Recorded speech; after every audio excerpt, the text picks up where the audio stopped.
Welcome back to the Starved Rock Murders with Andy Hale, a podcast where we have been analyzing a tragic triple murder that took place over half a century ago, back in 1960, at the scenic Starved Rock State Park, located in LaSalle County, Illinois, where 3 women were brutally bludgeoned to death. My client, Chester Weger, was a 21-year-old dishwasher at the Starved Rock Lodge who was arrested for the brutal crimes, convicted, and served over 60 years in prison. Chester is currently 83 years old and out of prison on parole. We've been making the case on this podcast that Chester Weger was wrongfully convicted of these horrendous murders. And I think if you've listened to the prior 13 episodes, you will understand and I think agree with me that we have made a compelling case, an overwhelming case, that Chester Weger had nothing to do with the Starved Rock murders. It's time to hear from Chester. Bear in mind he's 83 years old. Bear in mind he spent over 60 years in prison. He's still alive. He's still with us, thank God. But I was out at his house recently, sat around the kitchen table with Chester, his sister Mary, his niece Nita, and we just talked about a variety of topics. I think you'll enjoy our conversation. There's a lot to listen to. Let's begin.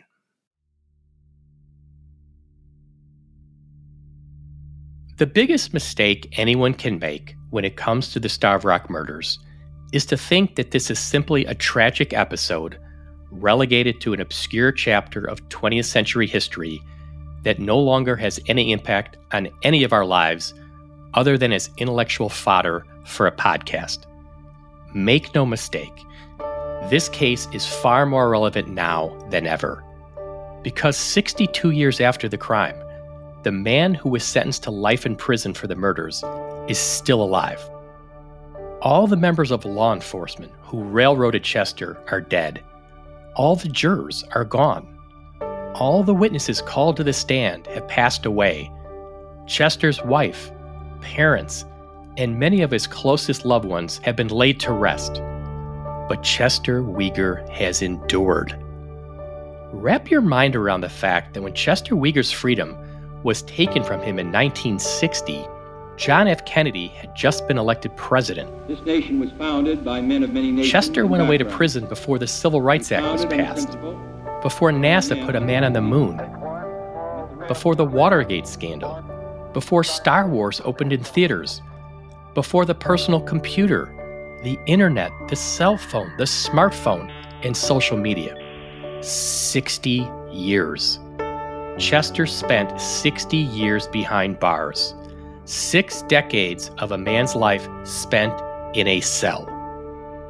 And when he was finally released on parole in February of 2020, it was into a world as alien to him as life on Mars. But within 3 weeks of his re-entry into the world, the globe was gripped by a pandemic, and Chester returned to a different form of prison, quarantine. That is the order tonight from 4 state governors. Yet he has endured. And today, at the age of 83, he continues to hold on to hope that his name will be cleared and justice will finally be served. So make no mistake, this case is not simply a story of historical intrigue. This is a living, breathing, active pursuit for justice. And the man at the center of all this, Chester Weger, deserves to have his voice heard.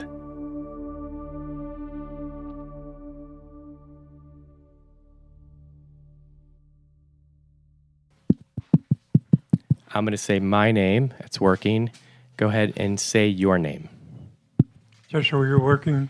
Got it. Yep. Oh, it's so good to be here. I feel like I'm on a talk show. So I'm at Chester's kitchen table. Chester's to my right, Mary's to my left, Nita's right across from me. We all have smiles on our faces. Can you believe that we're here doing this? Right? Chester, you look like a movie star. You got a microphone there. You look like a movie star. I just want to first tell you, can you hear me okay? I want to tell you how proud I am of you, because you're 83 years old today, and seeing you here in front of me is amazing. And I am just so glad I got to know you.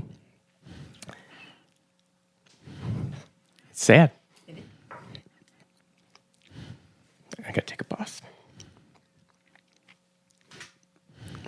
I want to tell you I love you. Absolutely. It's amazing you're here. I'm sorry, I didn't mean to get emotional. I meant to do this like just, Yeah, no, I know. We're going to get through it. It's emotional,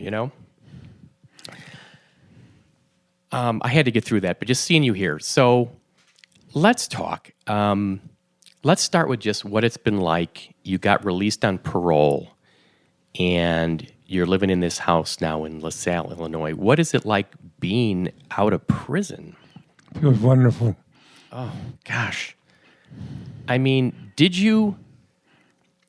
it's hard, we can never understand what you went through. Did you think there would be a day where you were here, out and free, with your sister right here by your side?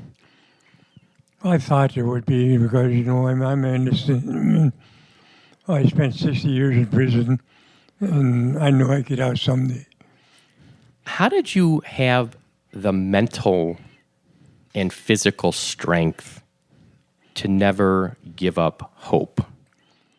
I don't know. I used to read books and stuff like that kind of keep it off my mind. Yeah, I mean, because you said you always kind of hope there'd be a day. Our work is not done yet because we're trying to get your conviction vacated and have the world know that you're innocent. Yes. Is that what you want? Yes, sir. And Chester's always told me that, he wants to clear his name and you want people to know you had nothing to do with that crime. Yes. And we're going to get that done. So I just admire, I think about your resilience over the years. Are you doing okay now health-wise?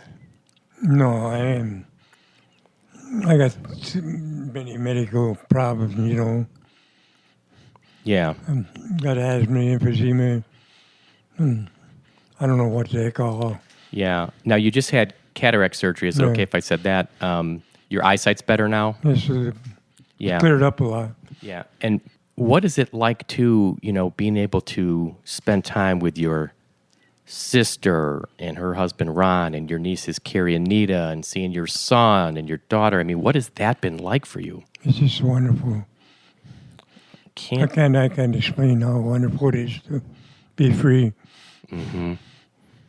I'm actually just kind of speechless because it's hard to even talk about, But that's why I wanted to go back to your resilience over these years. And, when I first met you, always saying you were innocent, that's how I first reached out to you.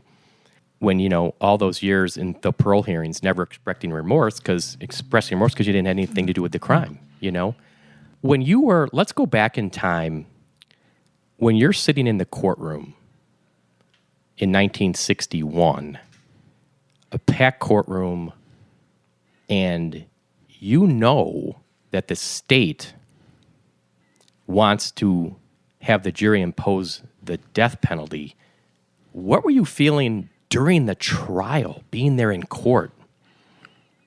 I can't explain, I just knew that I had to go to trial, I know they would take me to trial. And I just knew I was innocent, and I just prayed for the best. And at that point, were you hoping, obviously you're hoping the jury will find you not guilty. Yes. And I've seen this before in other wrongful conviction cases. People are trusting the court system to get it right, and they don't always get it right. And here they built this case against you. When the jury came back and said guilty, what was going through your mind at that point? I don't know. I like I say, it's been so long ago.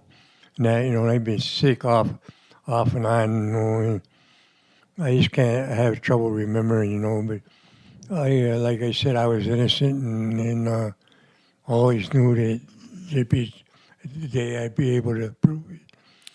That day's coming.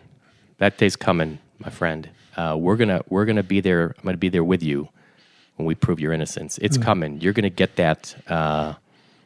We've made incredible progress. In being 21 years old and then going into the prison system, did you learn at some point how to adjust to being in prison? Yes. How do you kind of learn how to survive in there? I just watch other guys, and look what they're doing, guys that I knew that, and just went along with them. And do you when you're in prison, it's just hard to probably explain just to survive. And I mean, were there gangs in prison you had to navigate? Yes. And how do you deal with that? Just stayed away from them. And Told them to stay away from me. Mm-hmm. And what's the food like? I mean, what's prison food like? Prison food was all right. They served good food in there. Okay. At times, they had some real good meals there. Okay, well, that's good to hear. Especially on the holidays. Oh, you get special meals on the holidays? What about health care? I mean, I know when I talked to you, you were having some issues and they weren't always being addressed. What was the health care like in this prison system? Health care was all right, I mean, they done the best they could, But a lot of times you go and tell them there's something wrong, and it took them a long time to be able to get examine me and stuff. And, they'd be filled up in that, and not have to wait. I want to tell you a story. I don't know if I ever shared this with you. There was another guy helped get out of prison. His name was Terrence Haynes. He was based out of Kankakee. We got his conviction vacated after 22 years. He was in prison. I forget which prison it was. He was just a cell or two down from you, okay? And he remembered you. And he told me a few stories where he said the guards gave you a hard time. They broke your TV or they stole your TV. He remembered this. Yeah, there was a couple of guards that done this stuff, It wasn't all the guards, just a couple. I found it incredible. He remembered you, and he said, I remember the guards messing with him. They took his TV or they broke his TV. So I guess there's good apple guards and there's bad apple guards. That's what I see. I couldn't believe that he actually remembered you like that. How would you spend your time in prison? How did you what I'm so impressed with? How were you able to not completely lose your mind in there? Well, I try to keep my mind occupied. Like I said, I done a lot of reading, and then I was painting at that time. I could see the paint and stuff in that. I was painting pictures of that. Just keep my mind off of it. And for people out there, who may not know, Chester did some incredible paintings while in prison. I've got one that I made a copy of. Where did you learn to paint? I don't know. I just picked it up. Self-taught? I just picked it up and just started drawing and that, and then I started painting. And how would you get the paint supplies? I buy them. You buy them? Yes. In the commissary? Yes. It's great that they would provide that kind of an outlet to provide painting supplies. Was that one of your favorite things to do in prison? Yes. And did you paint when you were younger? Were you into painting when you were growing up? No, I just painted in prison. That's the only time I painted. What did you like as a boy growing up? Were you into hunting and fishing? Did you like those kinds of things? I like to hunt and fish. Tell me about fishing. Where would you go fishing growing up? Right in my backyard, the Vermilion River was real close to my parents' house. I go fishing there. And what would you use for bait, and what would you catch? I use mostly worms. I catch white bass in, crappies, carp, all kinds of fish. And were you able to you'd catch them and then you could eat them, clean them and eat them? Yes, we clean and eat them. And would you fish anywhere else? I fished in Deer Park Lake. What kind of things would you hunt? What kind of animal? Raccoons mostly.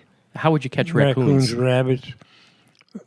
Tree them in the tree with dogs and then shoot them with a rifle. My father used to sell the pelts on them. Your father would sell the pelts? Yes. Of what animals? Raccoons.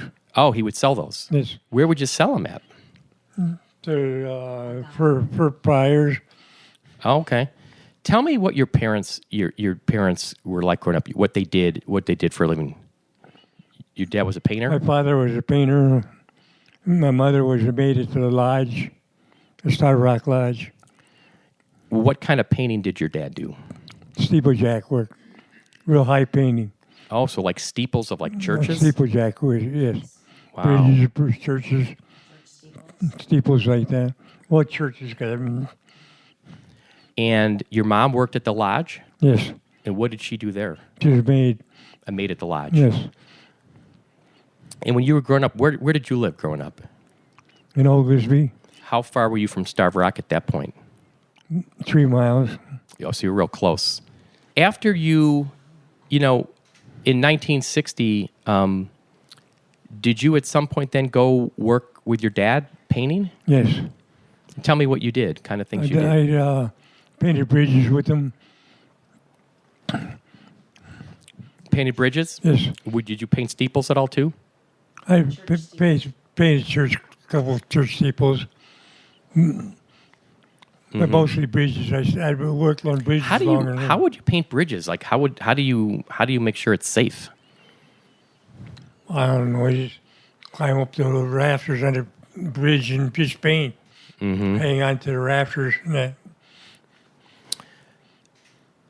And your parents, so when your criminal trial was in 1961, do you remember about when your parents passed, when that was? I don't know. They passed while I was locked up. So you basically, while you were in prison, My parents died. you lost your Yes. dad and your mom. Yes. My father died first, then my mother died a few years later. Were you able to go to their funerals? Not that I know of. And when you were first arrested, you had 2 kids, right? When you first got arrested, you had a little boy, Yes. your son Johnny, So, and you weren't able to see your kids at that point either. Then after you got locked up, is that right? they come near to visit me. My relatives bring them to see me once in a while. That's about the only time I get to see them. So it was hard to see your family and your kids. Yes. Would you write each other? Yes. Write letters? Yes, I read brother. And that's hard too, because not only on you, but then you've got these kids who grow up without a father who's not around.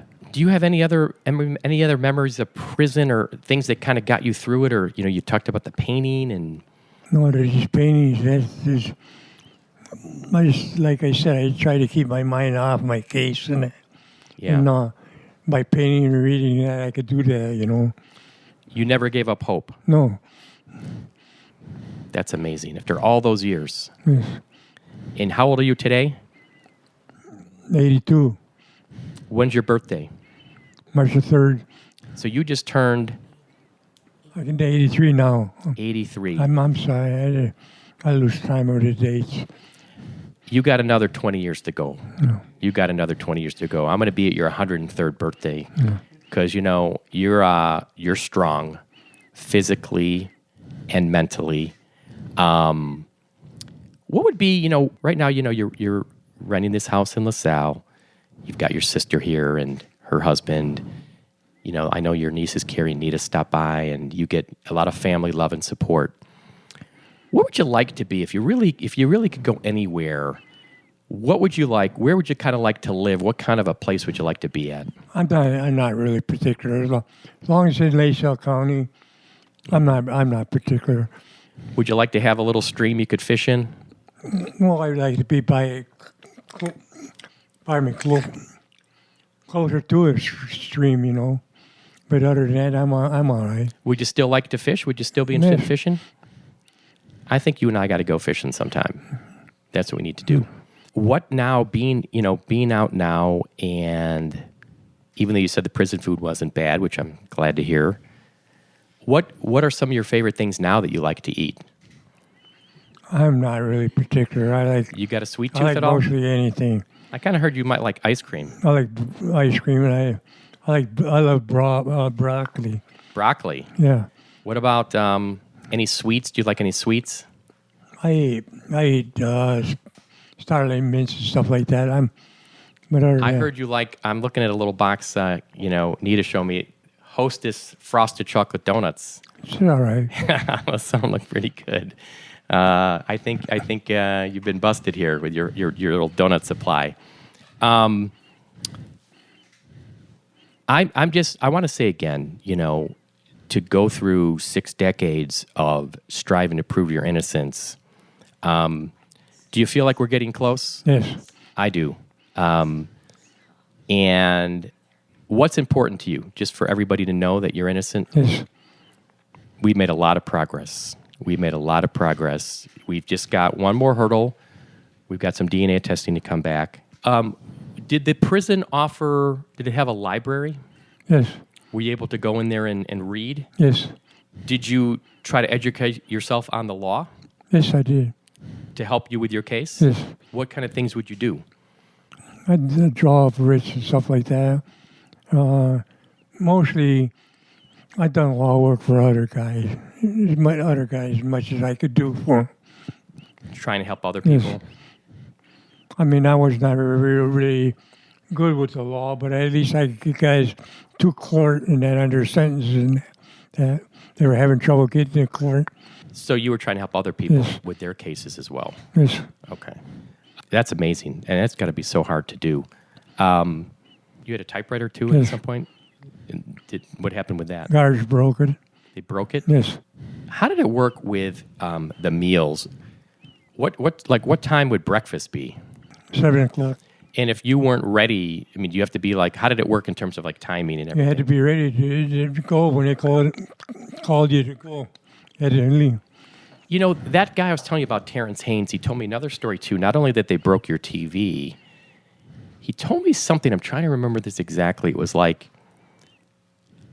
think you were sick or having some kind of health issue, and they wouldn't even let somebody bring a tray back for you.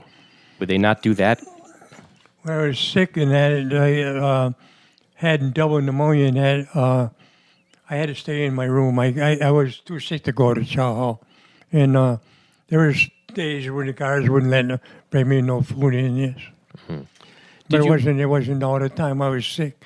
It was just at times, Did you have any big health issues while in prison? You talked about having pneumonia. Do you have any other bouts where you had some serious illnesses? Just emphysema and that's all I know. Do you have an issue with your foot or your leg? Well, he was sore, but I never complained about that, and they'd never done a lot for that, and they just examined, and that was about it. Yeah. I busted my hand in boxing or whatever, and then they repaired that all right. So when you got released from prison on parole, you first went to the St. Leonard's house. Is that right? In Chicago? Did you know some people there that you'd been in prison with? Yes, I did. Did people reach out to you and were the people you were friendly with? Well, they thanked me for helping with that, Like I said, about the only thing I done was got guys to court that were having trouble getting to court, and that's about all I done, I mean, I never really knew the law all that well. Yeah. How is it now day to day? I mean, does the time go by? Is it going, in terms of your days now? Time goes by real fast now. Yeah. For me. What about, when you went into prison in 1961, you come out 2020, 2020. So did the world seem a lot different to you when you got out? Yes. I mean, talk about some of that. Everything changed. Cell There are phones. places that were I went to when I was in a free man. They were gone and everything. That's what really hurt. Yeah. Not being able to go to places I went to before I was locked up. Yeah. So when you got out, did it seem like the world was going at a faster pace? Yes. All the technology. Did you wind up getting a phone when you got out? Yes, I got a phone. I mean, I can't even work this phone. This recording device, you saw me today. It took me 15 minutes to figure out how to press record today. So have you been able to try to at least do some of the technology stuff? Yes. Because that to me is a challenge. And you've still got the love and support of your family. So Yes, who do you still see in your life? I see my sisters, my nieces, and my son, my daughter. And what's it like spending time with them? It's wonderful. I can only imagine. Let's do this. Let's pass the microphone over to Mary. Can you just stay here and sit here, though, still? All right, so that mic, you got it by your mouth there? Yeah. Right there? Let's see. Talk, and I want to test it. Hello. Put it a little closer. Pardon? Put the mic Closer. a little. There you go. So tell me your name. Mary Pruitt, You are what relation to Chester? sister, Older or younger? younger, So Chester said he's 83 years old today. Right. How old are you? 80. 80. So growing up, when Chester was arrested, he was 21. Right. And you would have been Like 18. 18. And in 1960, what were you doing? Were you working? I was working at West Clocks. At West Clocks. Mm-hmm. Did you ever work at the lodge? Yes. When was that? Summers, between like our school off, our summers, and I worked in the kitchen and I did dry dishes. Tell me a little bit about your parents. What were they like? My dad was a painter, like my brother said. My mother was a maid. She worked at different places. She did work at the lodge at one time, but she worked at other places also. And she's always been a maid. And my dad has always been a painter. And he was a seasonal painter. Sometimes he got to work in the winter, but it wasn't always in the winter. It was mostly spring until cold weather, yeah. But How many siblings did you have? I have 2 older sisters, then my brother, and then me, and 2 younger sisters. And tell me about the house. Describe the house you all grew up in. The house that we grew up in? Yeah. Okay. It wasn't modern way back then. There was other people that houses weren't modern. We had a 2-bedroom house. We had, when everybody was home, because there is 9 years difference between me and my oldest sister. So by the time we were growing up, they were gone. My 2 older sisters were gone. So Mom and Dad had a bedroom, and me and my 2 younger sisters shared a bedroom. And then my brother had, I don't know what, we always called it a sofa bed, and it was in the dining room between 2 windows, and it pulled out, the bottom pulled out, and then you put the top mattress on the pull-out springs, and that's where my brother slept, was in the dining room. That's where Chester was? Uh-huh. And I like even now, you call him, how do you refer to him? You refer to him as what? My brother. And you call him brother. Yeah. I love that. I always hear you say, brother said this, brother said that. He is my brother, and I love him. We love him so much. What has it been like for you being able to stay here with him in this house? He's out of prison. He's still on parole. His conviction's still, we haven't vacated yet.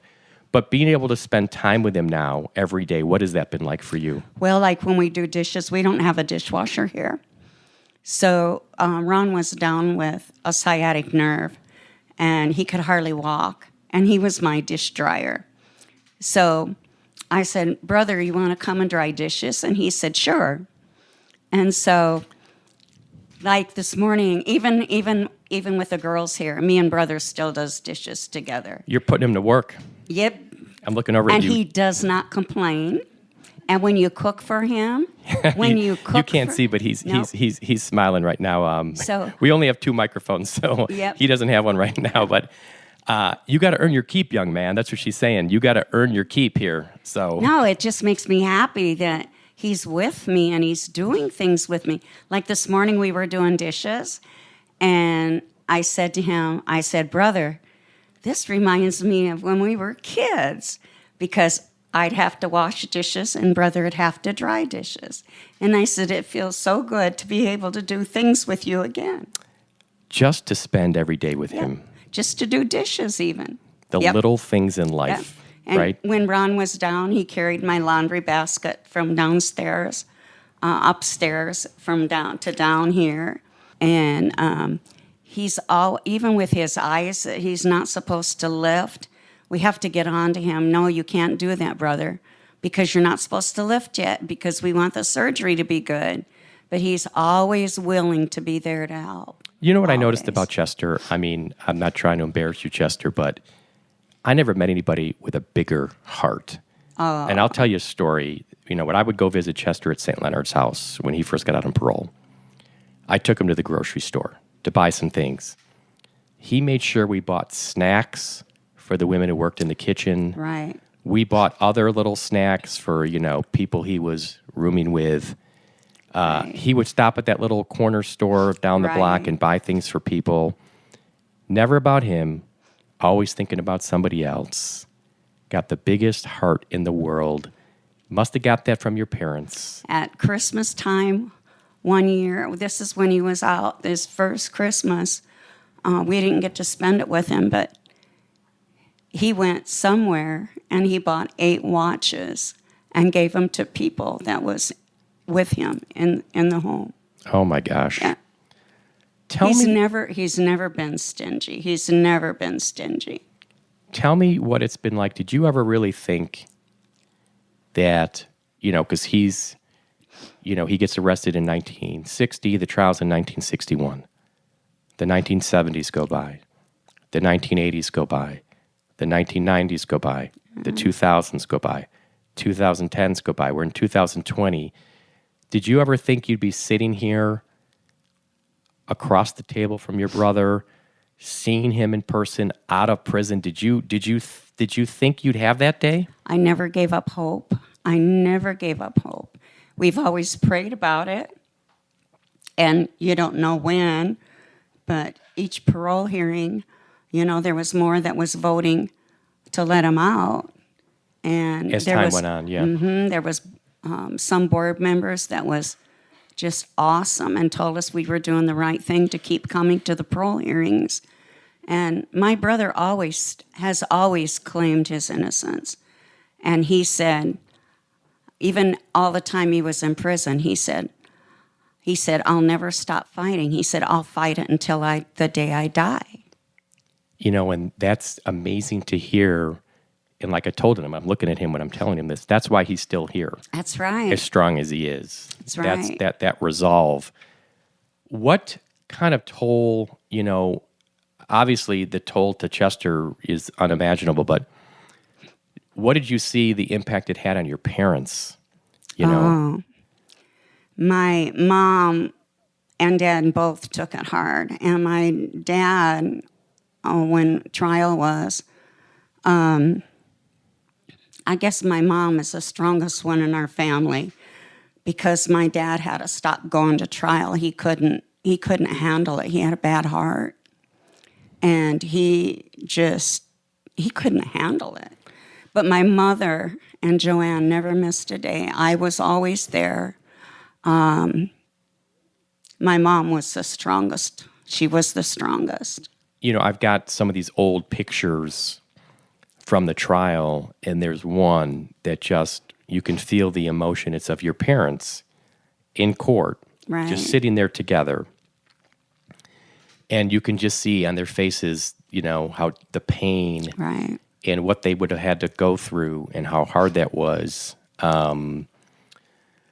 What do you think has kept your brother going over all these years? How do you, I mean, it's remarkable we're sitting here today at this table. Right. Well, you know, like when he was in prison, like when when he was at St. Leonard's, when he come out and we were there with him, we got to stay a couple days with him. We didn't stay right there, but we were there. And we would get up early in the morning, and after he had breakfast, sometimes we'd even go to breakfast, and we'd go to lunch with him. They would tell us that we could go to lunch. And it was amazing. Like the first Saturday after he was out, I believe it was on a Saturday, there was so many inmates that heard that he was out of prison. And of course, they must have been in the Chicago area because we had so many people, so many guys come in and say that they, how much he had helped them file papers. One guy, and I can't remember the name, and of course, he knew them all. One guy was in solitaire. They were in solitaire together. And brother told him what papers he needed to fill out. And this guy came, he was out of prison, and he came and he told brother, he told the story right there. And he told brother, thanked him about helping him to know what papers to fill out so that he could file them. And brother helped him fill them out. Did you stay in touch with Chester over the years he was in prison? Yes. Did you correspond with him? Yes. I always wrote and sent cards, and we sent pictures. And then when we found out that we could go through PayPal, that you could put money on you could call this number and put money in. The JPay. JPay, is that what it was? Yeah. Anyhow, you can tell I don't know electronics very good. Anyhow, I would do that, and so he would call our home phone, and if he didn't call me every week, he called his daughter Becky, and then Becky would call me if he called her, and I'd call Becky if he called me, and so we were always in touch with him. When did you lose your mom, and when did you lose your dad? I lost my dad in 92, and I lost my mom in 2001. So think about that. In 92, your dad, 30 more years, Chester in prison, your mom, 30 plus that. I wish they could see you guys together right now. My dad was a talker, and my dad would always tell my mom, one day we're going to see our son walking down the road. He's coming home. And the day that he got out, I looked up and I said, Mom and Dad, he's finally coming home. Mm. They always look for that day. And he did not go to their funerals. I called, and the warden would let him call me back. And he said that he wasn't coming home to no funerals because he knew that the press would bombard him, and he didn't want to cause any commotion at Mom and Dad's funeral. Mm. I wish, they're looking down right now. Your mom and dad are looking down right now. And they got smiles on their faces. I know, Chester, your parents are proud of you. We're not done yet. We got more work to do. But we have made so much progress in proving Chester's innocence. We've made incredible progress. We got to stay the course and keep the fight. We're not done yet, but tell me what it was like having Christmas together. Oh, it was awesome. Our family, my family, Ron and my kids, we've always had everybody come home, except Nita doesn't get to always come home because she's so far away. So we are so used to having a house full of people during holiday, and this is any holiday. Any holiday is always home. And when my kids were small, I would have them pick a meal that they wanted and what kind of dessert, and they would tell me, and that was their birthday meal. And that went from my kids to my grandkids, same thing. And we've got 6 grandkids. And it was always a house full of people. Now it's it's our kids, grandkids, and great-grandkids. And so the house is full. And it was always like that growing up. And that's how it was here at Christmas time. It was, he got to decorate. We have pictures of him helping me and Ron decorate the tree. And he helped us decorate the tree. And then he got tired and he said, well, I'm going to go sit for a while. I said, that's fine. If you get tired, you go sit. And so our tree was here in the dining room in the bay window. And not 5 minutes had went by and he was back. And I said, are you okay? He said, yep. He said, I'm going to finish decorating the tree. So he put a star on the top of the tree that my mother had. We had old decorations. Did you enjoy Christmas? Yes. Did you decorate the tree? Yes, I did. What do you want to say to your brother right now? We had a lot of fun decorating it, didn't we, brother? We did that. What did you do? Just decorated with put bulbs on there, and little pasties and whatever. And what'd you put on the top of the tree? A cross. Mama's star. Yeah, we had a star. That was my mother's, and we brought it. Nita brought a Christmas tree from Texas. We had so much fun, and we always do say I love you. We do. So, what do you want to say to your brother? Oh, I love him now. I tell him that many times a day. I love you, babe.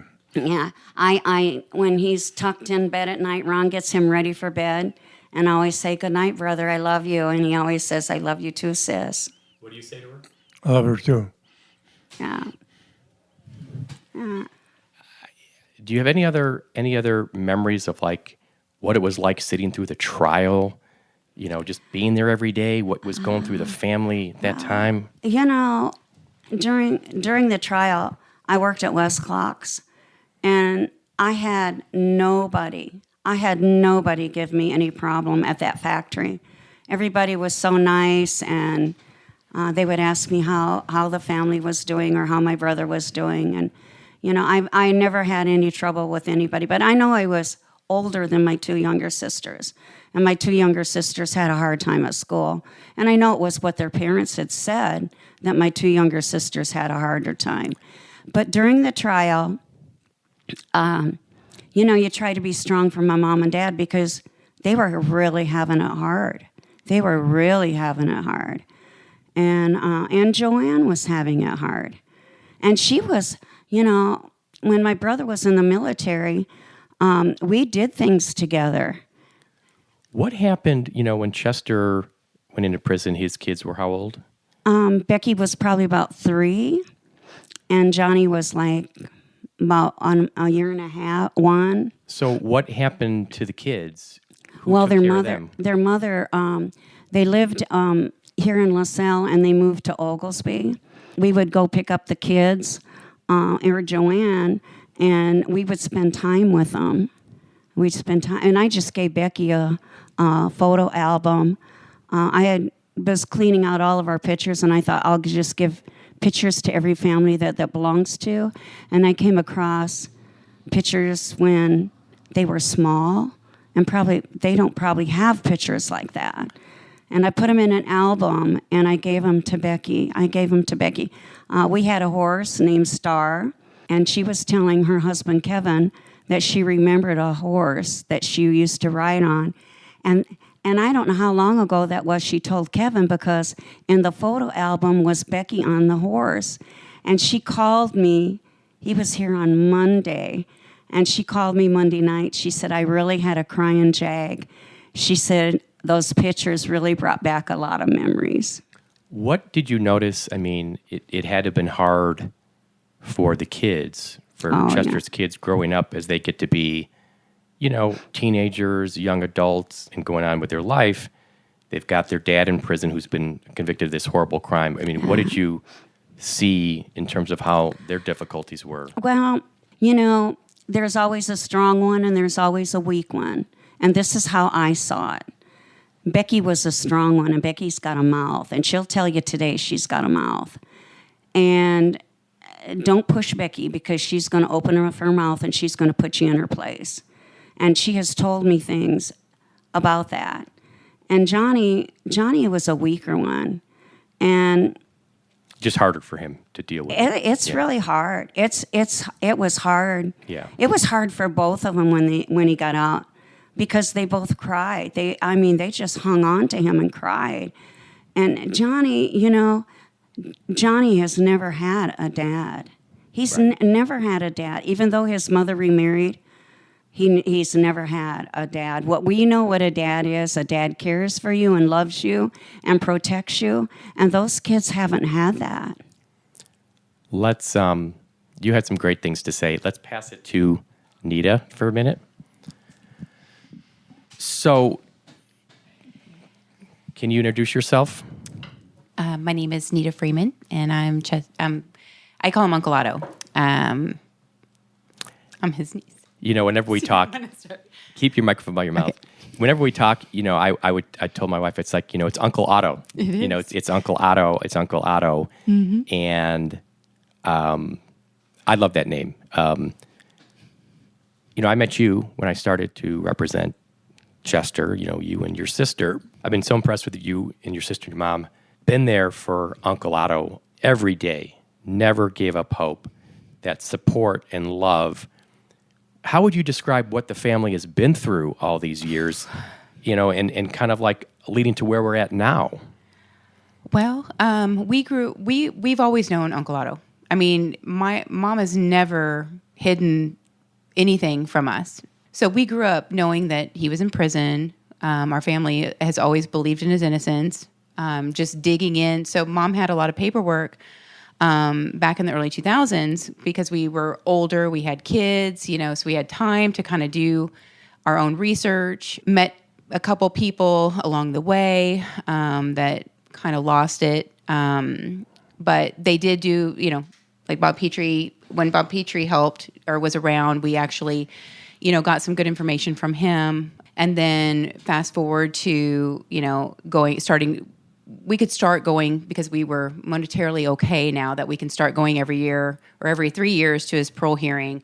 And then it went to every year. And it was something that we did every time.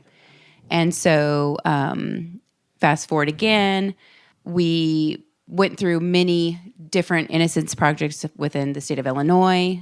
The case was always too big, except for one decided to maybe look into it. And they decided to say, or they ended up saying, we would have to put our whole staff on it, and we unfortunately can't do that because we have other clients that we have to help. So went through a couple different new lawyers that were making it or starting to make it through the symposium. We went to the symposium that was back in 2010, and it just got too big. We couldn't find help. I mean, and through the years, he had actually written different lawyers trying to get help. Nobody was willing to help.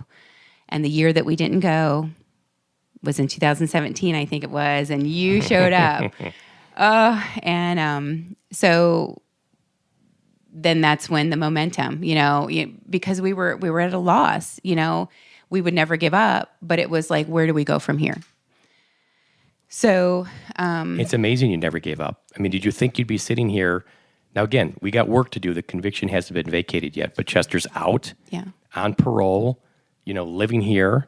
Did you think you'd get to this point? I did 100%, because in 2000, I think it was in 2008. I know this is kind of weird, but I went to church one night, and they always say, give God a word. Give God a word, and we'll see if it's confirmed. And so I said, you know what? I want the preacher to say vindication. I want that word. And halfway through it, it wasn't anything about the service.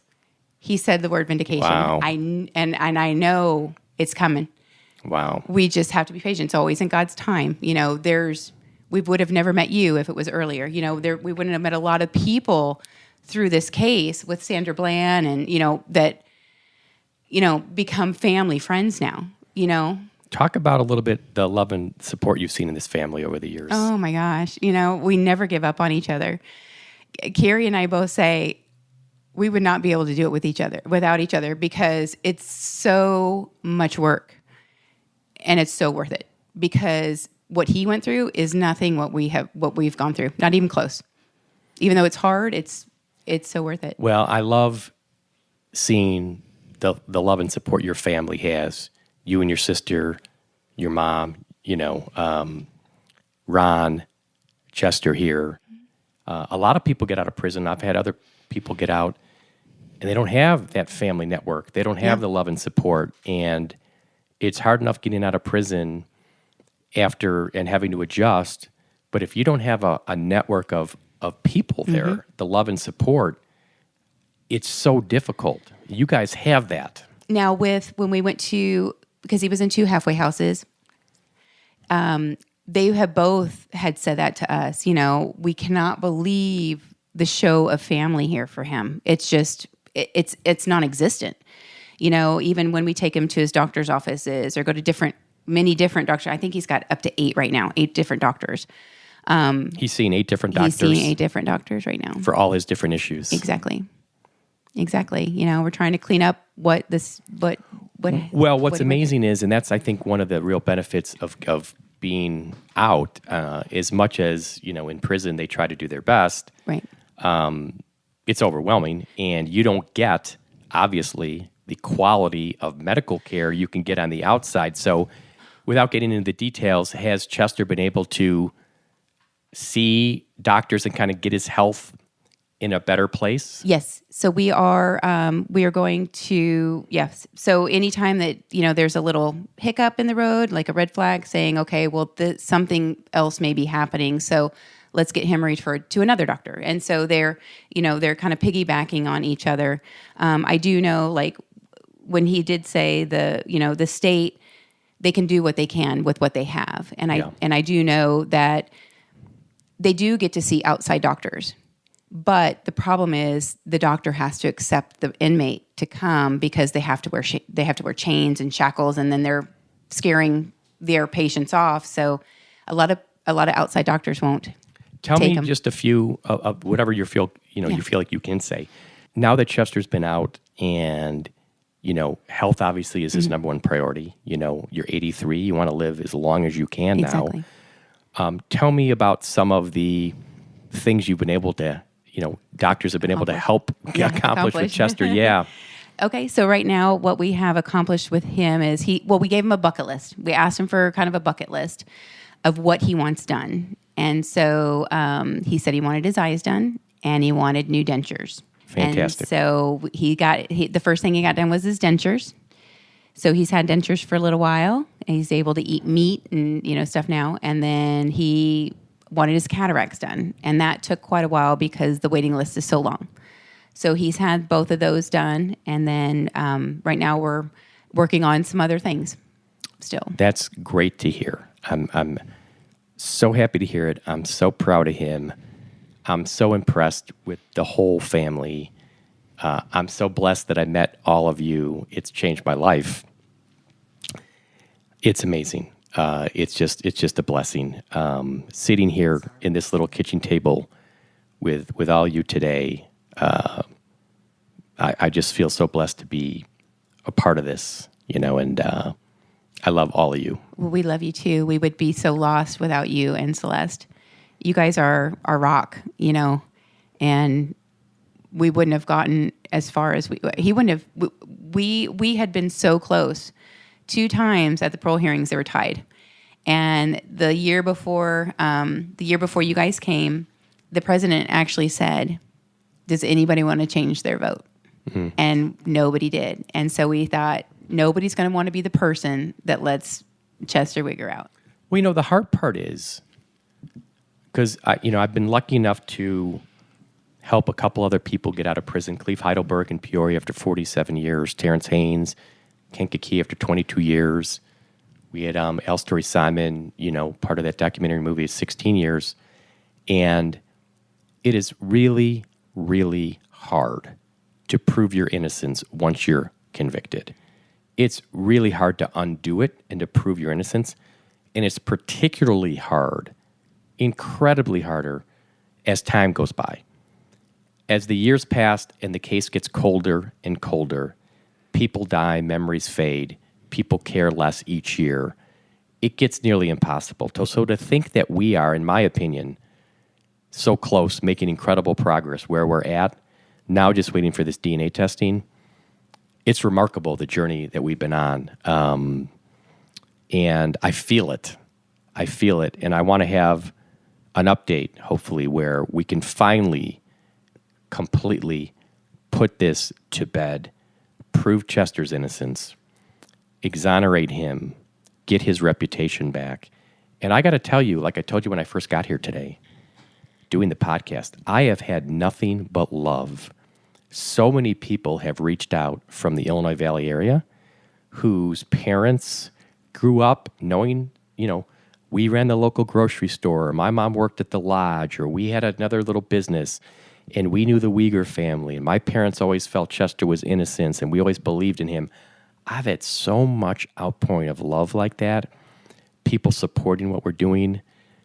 It's been amazing. It's been so heartwarming. Let's give the microphone back to Chester for one more time.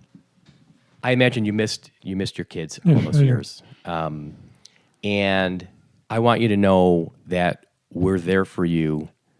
We're gonna see this to the very end, and we want you to have your day where we can vacate your conviction, exonerate you, and show everybody that you've been innocent all these years. Yes. Are you looking forward to that day? Yes, I am. We're gonna get there. Well, I love all you guys. And anything else you want to say to your sister and to Nita? No, I'm good. Okay. I just love you both. Yeah, and we love you too. I want to thank you for everything you know. And it's been a pleasure. I mean, first of all, you're welcome, but I have really gotten so much out of this. You've changed my life. You have changed my life. It hasn't been work in the sense it's been rewarding and passionate, to have a just cause that you believe in. I'm so lucky to get the opportunity to do that. So most people don't. And like I said, we still have one more chapter in this book that we've got to get to, but we're going to get to it. And so I look forward to, I know you just had your birthday. I look forward to your 84th birthday. I want you to start making out your birthday lists for me, okay? I'm all right. And I want you to make out your Christmas list for me. What are you going to get me for Christmas? I don't know. What do you want for Christmas? I don't care. I just glad to be home, be able to spend Christmas home. We're glad to have you home. God bless you. What do you want for Christmas? What do I want for Christmas? He's smiling. I get you're laughing, and it's funny. I wish people could see you. As you get older, I'm like you. There's nothing I need. There's. You know what? I will take home baked cookies all day. That's what I would love. What did you do at Christmas? You baked? I didn't really bake them. I helped decorate them. Cookies. You decorated the Christmas cookies? Yes. Did you also help eat them? Yes. Well, here's the plan. I want to come out next Christmas. Can we decorate cookies together? Yeah. And then save some for me to eat some cookies together, okay? All right. All right, that's a deal. That's a plan. That's a wrap, folks. All right. You know what?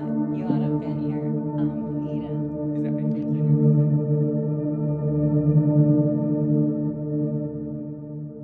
Whitney, what a journey this has been.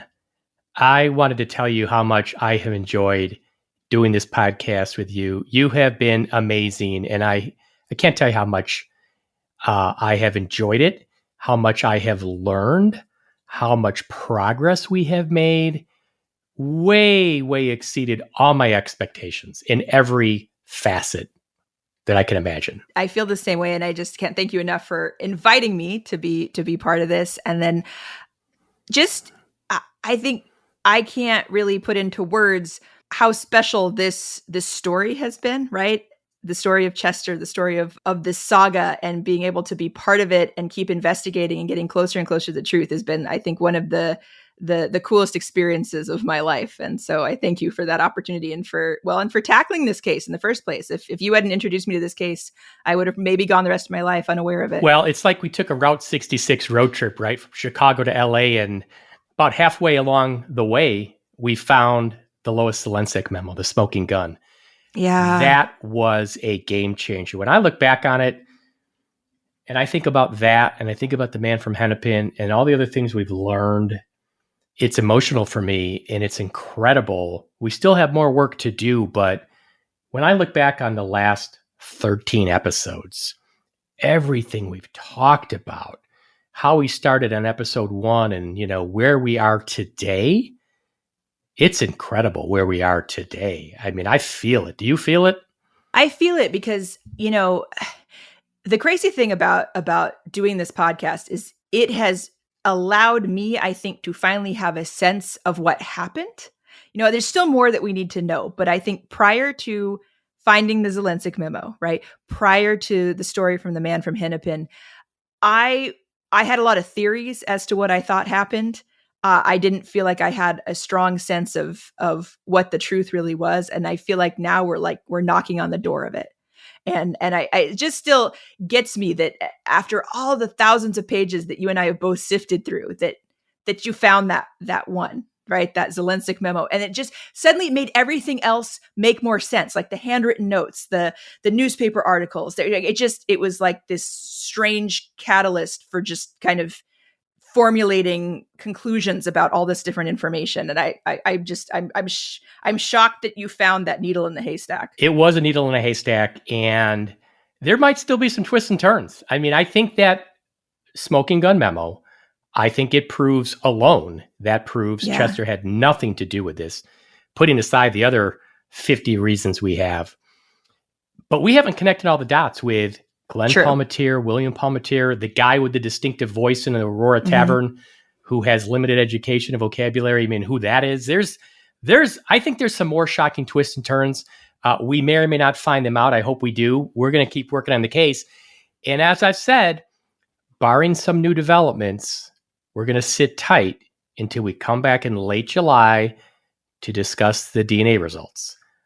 But Whitney, we've got some other exciting news to share. We're going to be hosting a season 2.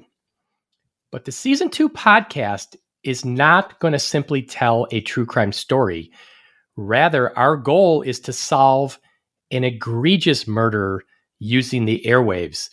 We want to call on all the armchair detectives and locals in the area to listen and help us solve this murder. In this case, as I've discussed with you, Whitney, it has a personal connection for me. Let me give a little bit of the backstory. I had a friend of mine reach out to me for help. In 2018, my friend's brother, 57-year-old Dr. George Cronus, left Chicago to visit his 79-acre ranch in rural Rains County, Texas. It was his happy place. He liked to go hunting there. George had not been down to the ranch in a few years, and when he arrived, to his surprise, it looked like someone was living on the property. After calling his wife to tell her what he had encountered, no one heard from him again. Later that night, a neighbor called 911 after seeing a fire on George's property. When the police and fire arrived, the ranch was burned to the ground, and George was found on the ground dead with burns over 50% of his body, but there was no smoke in his lungs. And, I know we're going to talk about this, you and I, because you've got a medical background. There was no smoke in his lungs. George didn't die from the fire. Yet, the case still hasn't been classified as a homicide by the Rains County, Texas Sheriff's Office.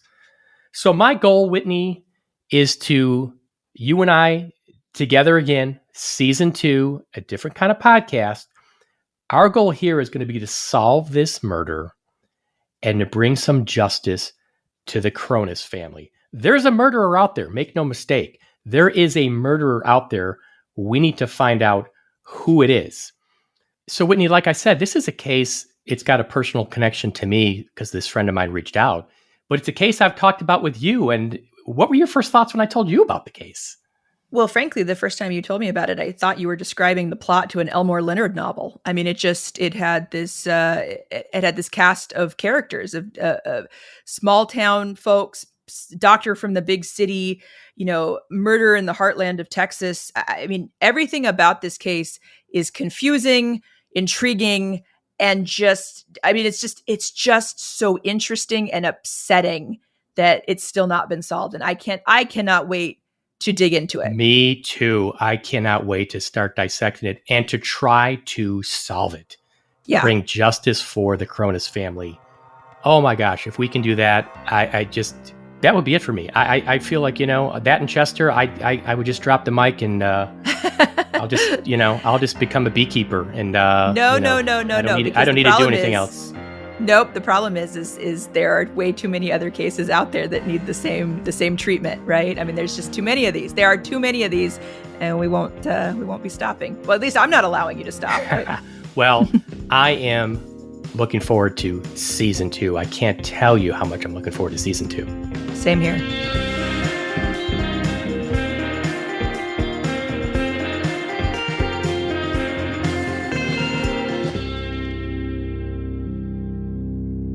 Season 2 will launch on this same feed, so you're in the right spot. And if you haven't done so already, you're going to want to subscribe so you don't miss any episodes. We're going to be releasing a trailer soon, and we hope to release our first episode of Season 2 in late June. So stay tuned. We need your help. Thanks for listening to this episode of the Starved Rock Murders with Andy Hale. Please visit our website, andyhalepodcast.com, as we are posting a bunch of photos we took at Chester's house during my recent visit. I think you really like seeing these photos. If you know anything about the Starved Rock Murders, please email us. No tip or information is too small. We're still working on the case. We're still investigating. We're not going to stop. And if you know anyone that you think was wrongfully convicted, if there's another Chester Weger out there, please reach out. We'd love to hear about it. If you enjoyed today's podcast, please subscribe, rate, and review us wherever you get your podcasts. It's especially important now to subscribe so you don't miss any new episodes we might drop if we get a new development. Your reviews and ratings mean so much to Whitney and me. This show is produced in collaboration with Phineas Ellis, sound design by Studio D, design, content, and promotion by Bell and Ivy, and hosted by myself and Whitney Braun. We'll see you next time.